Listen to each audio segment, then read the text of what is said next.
यांनी देखील नालासोपाराच्या सेंट मेरीमध्ये मतदानाचा हक्क बजावलेला आहे।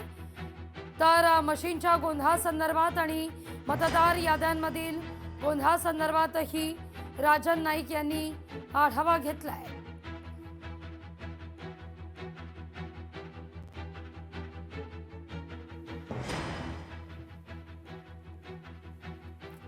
जळगावमधील प्रभाग क्रमांक 5 मध्ये गोंधळ आहे। शिवसेना आणि अपक्ष उमेदवाराच्या कार्यकर्त्यांमध्ये राडा आहे। बोगस मतदार असल्याच्या आरोपावरून हा वाद होतोय। अपक्ष उमेदवाराकडून शिवसेनेच्या कार्यकर्त्याला मारहाण झाली।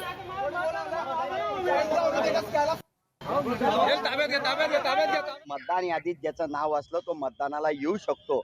मला आता तो मतदार कोण होता त्याचा सुद्धा चेहरा पाहिला नाही आणि फक्त यांचं नाटक आहे। आणि हे आतापर्यंत मीडियाने बी पाहिलेलं आहे की कितीदा यांनी वल्गना केलेल्या आहेत, खोट्या वल्गना आहेत जाणून बुजून। आणि आता त्यांनी स्वतः उमेदवाराने या पियुषने त्या वसंत सोनवणेला इथं मारलेलं आहे आणि जाणून बुजून स्वतःहून अंगावर येत आहेत। त्यांची सर्व दहशत पसरवण्याचं काम चाललं आहे। राज्य निवडणूक आयोगाने स्पष्ट निर्देश दिलेले असताना सुद्धा काही उमेदवार दबावतंत्राचा आपल्या पदाचा दुरुपयोग करून या ठिकाणी बोगस मतदान होण्यासाठी प्रयत्न करत होते।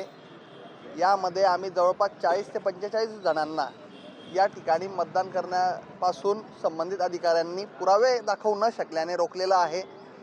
जर कधी त्यांनी यदाकदाचित समजा बोगस मतदान केलं असतं तर त्या लोकांवर गुन्हे दाखल होणार आहेत। लोकशाही मराठी ऐका, पहा, जागरूक रहा।